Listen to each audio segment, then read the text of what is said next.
Tervetuloa Kauhuradioon. Tänään kerron teille 3 metsissä tapahtunutta kauhutarinaa. Ensimmäinen näistä on saanut inspiraationsa yhden katsojani omakohtaisesta kokemuksesta. Tarinan nimi: Hahmo metsän reunassa. Mun nimi on Aleksi ja tämä on mun tarinani. Olin 11-vuotias, kun tämä tapahtui. Kokemus, jota en voinut koskaan unohtaa. Oli kesä ja olin menossa serkkuni luo yökylään 2 yöksi. Olin innoissani aluksi. Matka sinne oli pitkä. 2 tuntia autossa, syvemmälle ja syvemmälle maaseudulle. Hänen talonsa ei ollut vain maalla. Se tuntui olevan maailman laidalla. Viimeinen talo tiellä, jonka jälkeen alkoi vain metsä. Heidän takapihansa takana kohosi valtava, synkkä metsä, joka tuntui nielevän valon jopa kirkkaana kesäpäivänä. Se oli tiheä ja pimeä, ja se sai minut tuntemaan oloni pieneksi, jo ennen kuin olin edes astunut ulos autosta. Vanhempani jättivät minut sinne. Sanoivat tulevansa hakemaan minut 2 päivän päästä. Halasivat ja ajoivat pois. Jäin seisomaan pihaan, katsomaan auton perävalojen katoavan mutkan taakse. Tunsin piston haavoittuvuutta. Olin kaukana kotoa, kaukana avusta. Menin sisälle. Serkkuni Tommi oli siellä odottamassa. Tervehdimme, heitimme yläfemmat. Suunnitelmat olivat selvät. Videopelejä, herkkuja, myöhään valvomista. Kaikkea sitä normaalia, mitä serkusten yökyläilyyn kuuluu. Hetken aikaa kaikki tuntuikin normaalilta, lapsuuden kesältä. Mutta sitten, myöhemmin illalla, Tommin käytös muuttui. Hän kumartui lähemmäs, outo pilkes silmässään, ja sanoi matalalla äänellä: "Mennään metsään tänä yönä, keskellä yötä." Katsoin häntä epäuskoisena. "Oletko hullu?" sanoin. "Siellä on pilkko pimeää. Me voitaisiin eksyä tai jotain pahempaa." Mutta hän vain nauroi. Kutsui minua pelkuriksi. Sanoi, että olen tylsä, että pilaan kaiken hauskan. Ryhmäpaine iski. En halunnut olla se nynnyserkku, joka ei uskalla mitään. Kylmä tunne valtasi vatsani, mutta nyökkäsin silti. "Okei", sanoin vastahakoisesti. "Mennään sitten." Aika kului. Pelasimme pelejä, söimme sipsejä, mutta se metsäsuunnitelma leijui ilmassa kuin tumma pilvi. Joka kerta, kun katsoin ikkunasta ulos pimeyteen, näin vain sen mustan, läpitunkemattoman seinämän puiden reunan. Kello tikitti yli 0:30. 1 yöllä, sitten 2. Väsymys alkoi painaa, mutta samalla jännitys piti hereillä. Sitten Tommi sanoi: "On aika." Vitsailu oli poissa hänen äänestään. Hän oli tosissaan. Nappasimme keittiön laatikosta 2 heikkoa taskulampua. Ne olivat niitä vanhanaikaisia, jotka antoivat kellertävän, himmeän valokeilan. Astuimme ulos takaovesta. Äkillinen kylmä yöilma iski vasten kasvoja. Oli painastavan hiljaista. Sirkat olivat vaienneet, eikä tuulikaan tuntunut liikuttavan lehtiä. Ainoa ääni oli vaimea rapina jossain kauempana metsässä. Metsän reuna kohosi edessämme kuin musta, elävä muuri. Tuntui kuin astuisi toiseen maailmaan, sellaiseen, joka ei halunnut meitä sinne. Aloimme kävellä puiden sekaan. Taskulampujemme keilat leikkasivat pieniä täriseviä ympyröitä valtavaan ympyröivään pimeyteen. Oksat raapivat vaatteitamme ja maa jalkojemme alla oli pehmeää neulasista ja lehdistä. Levottomuuteni kasvoi jokaisella askeleella. Jokainen varjo tuntui liikkuvan silmäkulmassa. Tunsin, että meitä tarkkailtiin. Ihoni kihelmöi. "Tommi", kuiskasin. "Mennään takaisin. Täällä on karmivaa." Hän vain murahti jotain ja jatkoi työntymistä syvemmälle. Hän halusi näyttää rohkealta. Minä halusin vain pois sieltä. Pyyhkäisin taskulampun keilallani vasemmalle, paksujen puiden rykelmän yli, ja silloin näin sen, vain sekunniksi. Pitkä, tumma hahmo seisoi epäluonnollisen paikallaan 1 paksun puun takana, juuri valokeilani reunassa. Kiskaisin valon pois siitä suunnasta, sydän jyskytti korvissani, hengitykseni salpaantui. Käännyin Tommin puoleen, ääni vapisten. Näin jonkun juuri tuossa. Tommi kääntyi ja osoitti omalla valollaan sinne, minne olin osoittanut. Ei mitään, vain puita ja pimeyttä. Et nähnyt mitään, hän sanoi, yrittäen kuulostaa välinpitämättömältä, mutta hänenkin äänensävynsä oli muuttunut. Näet varmaan harhoja, pimeys pelottaa sua. En nähnyt harhoja, sihisin takaisin. Siellä oli joku. Se oli pitkä ja tumma. Mutta hän ei uskonut minua, tai halunnut uskoa. Pelkäsin, että hän pitäisi minua vain entistä enemmän pelkurina. Mutta minä tiesin, mitä näin. Se tunne, se ei ollut mielikuvitusta. Mennään takaisin, vaadin nyt tiukemmin. Heti. Tällä kertaa Tommi ei väittänyt vastaan. Ehkä hänkin tunsi jotain. Aloimme kävellä nopeasti takaisin taloa kohti. Ahdistus oli käsin kosketeltavaa. Jokainen rasahdus takanamme sai meidät säpsähtämään. Kävellessämme skannasin hermostuneesti puita ympärillämme, uudelleen ja uudelleen. Sydän hakkasi niin lujaa, että pelkäsin sen kuuluvan pimeydessä. Sitten valoni osui toiseen puuryhmään, hieman eri paikassa kuin äsken, mutta meidän ja talon välissä. Se oli siellä taas, jähmettyneenä, tuijotti suoraan meitä. Se ei ollut liikkunut kuin piiloutuva ihminen, se vain ilmestyi sinne. Se oli lähempänä nyt.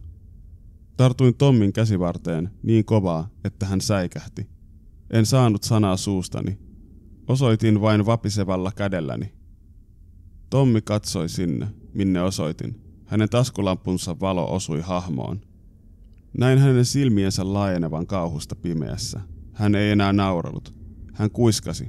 Ääni oli täynnä jäätävää pelkoa. Se seuraa meitä. Sitten hän huusi yhden sanan. Juokse. Pinkaisimme pakoon. Se oli puhdasta kaaosta. Kompastilemme juurakoihin. Oksat raapivat kasvojamme ja käsiämme. Keuhkoja poltti ja taskulampujemme valot pomppivat holtittomasti edessämme, valaisten vain pieniä välähdyksiä pimeästä metsästä. Emme uskaltaneet katsoa taaksemme. Mutta sitten minä uskalsin. Vilkaisin nopeasti olkani yli. Vapisevan valon läpi näin sen, liikkuvan, tulossa perässämme. Se ei juossut normaalisti. Sen liikkeet olivat kankeita, nykiviä, vääränlaisia, epäinhimillisiä. Se ajaa meitä takaa, huusin täyttä kurkkua. Tommi puristi kättäni tiukemmin. Veti minua nopeammin. Kuulimme, tai kuvittelimme kuulevamme, oksien napsahtelua ja raskaita askelia, aivan takanamme. Ne tuntuivat lähestyvän. Syöksyimme lopulta metsän reunasta takapihalle, kompastellen avoimelle nurmelle. Juoksimme takaovelle. Tommi sähläsi kiihkeästi lukon kanssa. Ovi aukesi. Ryntäsimme sisään ja paiskasimme sen kiinni perässämme. Käänsimme lukon naksahdukseen asti. Nojasimme oveen, haukkoen henkeä, sydämet jyskyttäen. Olimme turvassa. Ainakin hetken. Sitten uskallisimme katsoa oven pienestä lasiruudusta takapihalle. Hahmo astui ulos metsän reunasta, pihan hämärään valoon, jonka talon ulkovalo loi. Se pysähtyi keskelle nurmikkoa. Se käänsi päänsä hitaasti, kuin vastahakoisesti, taloa kohti, ja se tuijotti suoraan meihin. Saimme silloin selvemmän kuvan lasin läpi. Se oli liian, ehkä mudan peitossa. Sen vaatteet olivat tummat, repaleiset ja tuntuivat jäykiltä, kankeilta, kuin ne olisivat jähmettyneet kiinni siihen, epäluonnollisesti. Sen kasvoja en erottanut piirteitä, vain pimeyttä. Musta aukko siinä, missä kasvojen pitäisi olla. Mutta tunsin sen katseen meissä, porautuvan lasin läpi. Tommi havahtui vihdoin lamaannuksesta. Hän alkoi huutaa vanhempiaan. Isä, äiti. Kuulimme askelia yläkerrasta. Valo syttyi eteiseen. Kun sisältä kuului selvästi liikettä ja ääniä, hahmo pihalla kääntyi, hitaasti, harkitusti, ilman kiirettä. Se käveli takaisin metsää kohti. Ei juossut, vaan käveli. Ja sulli takaisin puiden varjoihin, kuin sitä ei olisi koskaan ollutkaan.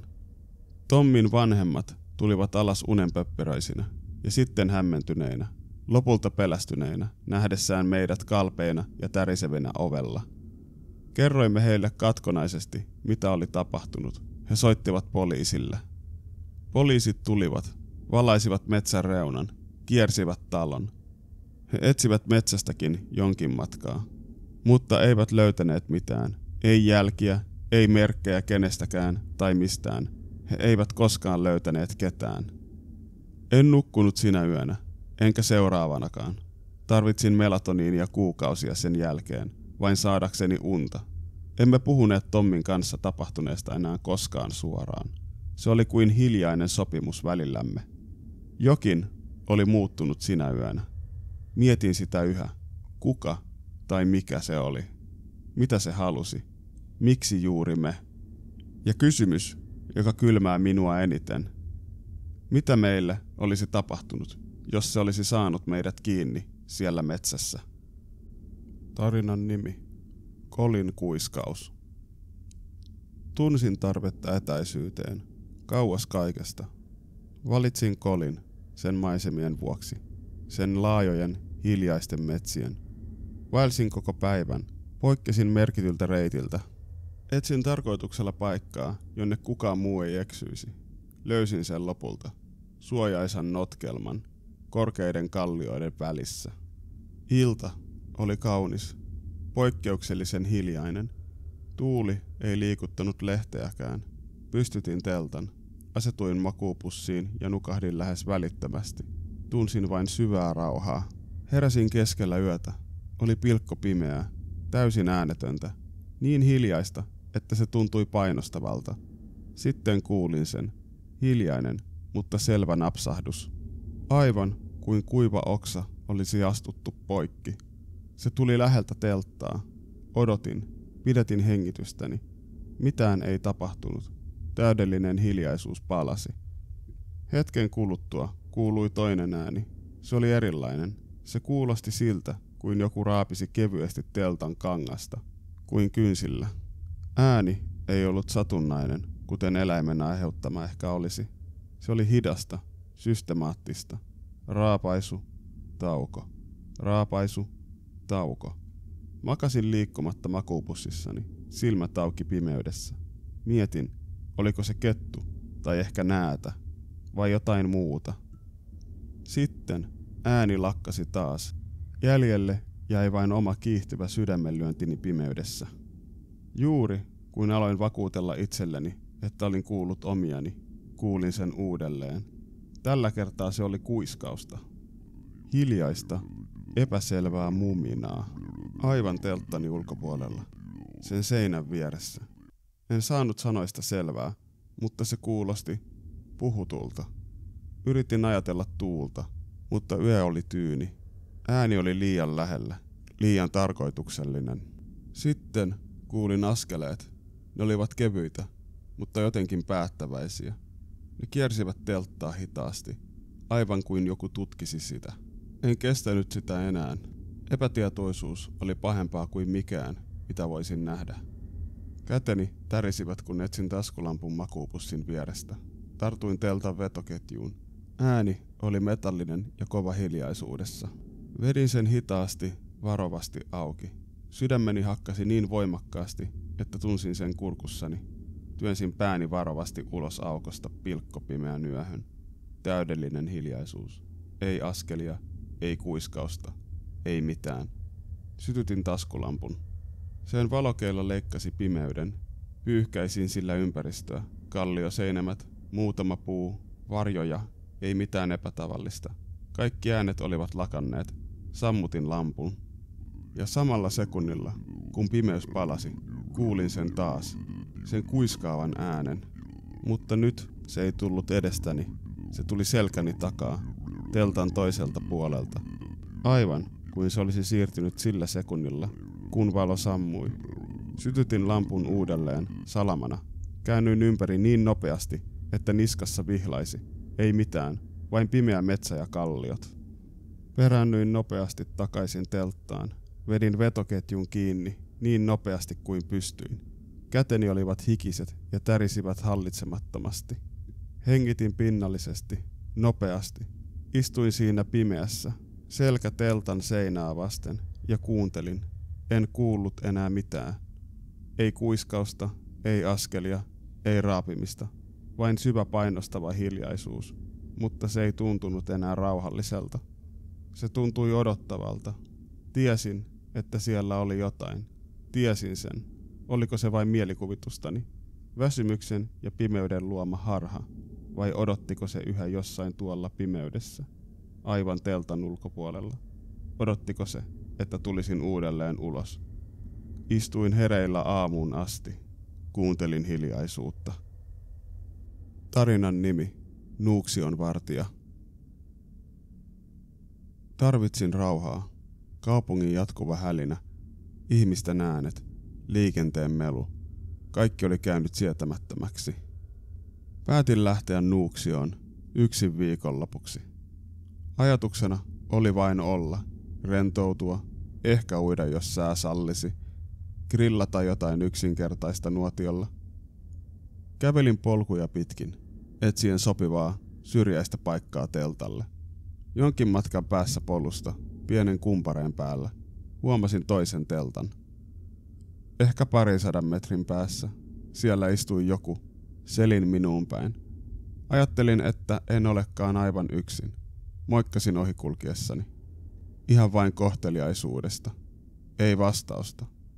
Henkilö kääntyi hitaasti, katsoi minua hetken, täysin tyhjällä katseella, ja kääntyi sitten takaisin. Se tuntui oudolta, epämiellyttävältä. Mutta jatkoin matkaa, en halunnut jäädä miettimään sitä. Lopulta löysin oman paikkani. Pieni lampi kimmelsi edessäni. Ranta oli tasainen, täydellinen. Pystytin teltan nopeasti. Heitin tavarat sisään, vähän miten sattuu. Makuupussin, repun, vaihtovaatteet, retkikeittimen. Ajattelin, että järjestelen ne sitten myöhemmin, kunhan ensin vähän hengähdän. Ilma oli vielä lämmin. Päätin käydä uimassa heti, ennen kuin aurinko laskisi liian alas. Riisuin vaatteet teltan eteen ja kävelin veteen.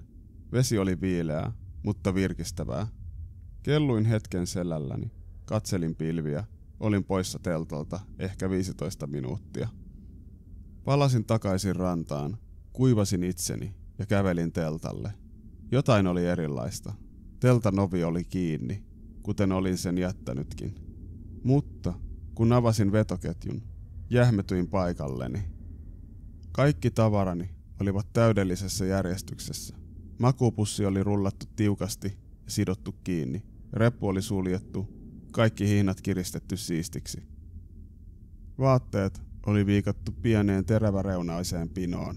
Retkikeitin ja ruokatarvikkeet oli aseteltu suoraan riviin teltan takaseinää vasten. Ahdistava tunne valtasi mielen. Joku oli ollut teltassani. Joku oli koskenut kaikkiin tavaroihini. Kävin nopeasti mielessäni, puuttuuko mitään. Ei, kaikki oli tallella. Se teki tilanteesta jotenkin vielä oudomman. Sairaan. Kuka tekee tällaista? Vilkainsin vaistomaisesti sinne suuntaan, missä olin nähnyt toisen telttailijan. Hän istui yhä paikallaan, samassa asennossa, kuin ei olisi liikahtanutkaan. Minun oli pakko kysyä. Epätietoisuus oli pahempi kuin mahdollinen kiusallinen kohtaaminen. Lähdin kävelemään hitaasti kohti toista telttaa. Sydän hakkasi hieman tiheämmin, mutta pidin kasvoni peruslukemilla. Pysähdyin muutaman metrin päähän miehestä. Hän ei reagoinut tuloani mitenkään. Anteeksi, sanoin. Ääneni kuulosti oudon kireältä hiljaisuudessa. Sattuisitko tietämään, kävikö kukaan tuolla minun teltallani äsken, kun olin uimassa? Mies kääntyi hitaasti, kuin kone. Hänen katseensa oli samea, etäinen. Se ei kohdistunut minuun, vaan johonkin kauas ohitseni. Hän oli hiljaa hetken. Sitten hän vastasi. Minä kävin siellä. Hänen äänensä oli hiljainen, tasainen, tunteeton. Näytti niin epäsiistiltä. Halusin auttaa järjestämään. Se vastaus, se asiallisuus, se täydellinen tunteettomuus siinä, että hän oli tunkeutunut telttaani ja koskenut tavaroihini. Se sai veren hyytymään suonissani. En osannut sanoa mitään. Mumisin jotain, epämääräistä kiitoksen tapaista. Ehkä nyökkäsin. Käännyin ja peräännyin nopeasti takaisin omalle paikalleni. En voinut jäädä, en hetkeäkään. Tunne oli selvä ja pakottava. Minun oli päästävä pois tästä paikasta, pois tämän miehen läheltä, välittömästi. Aloin pakata tavaroitani uudelleen, nyt kiireellä. Käteni tärisivät hieman, kun työnsin järjesteltyjä tavaroita takaisin reppuun. Nostin katseeni kerran. Mies seisoi nyt telttansa vieressä. Hän ei tehnyt mitään. Seisoi vain ja katsoi suoraan minuun, liikkumattomana kuin patsas. Se katse tuntui polttavan selässäni, vaikka olin kääntynyt jo takaisin pakkaamaan.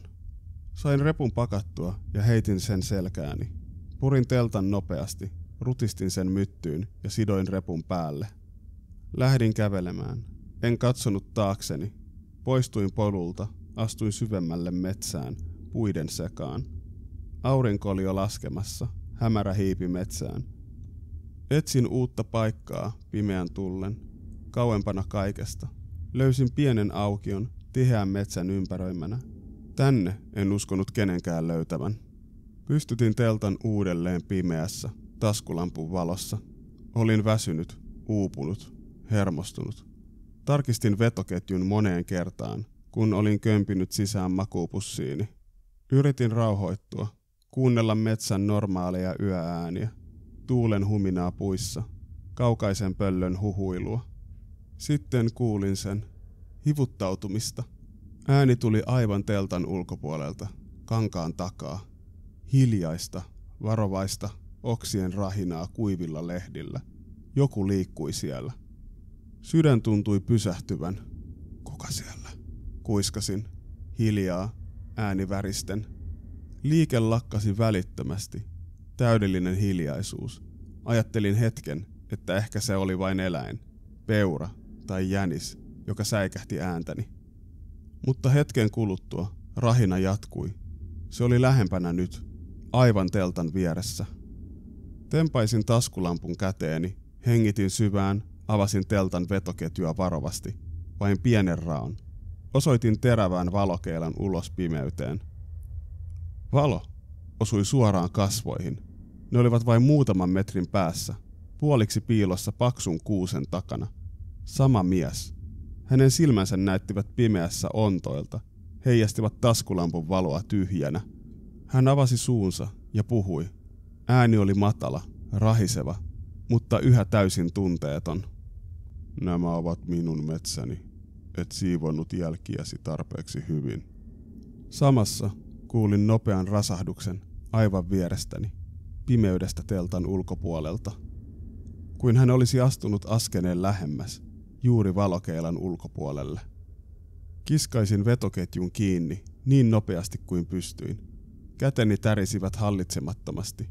Jäin siihen makuupussiin kääriytyneenä, täysin jähmettyneenä pelosta.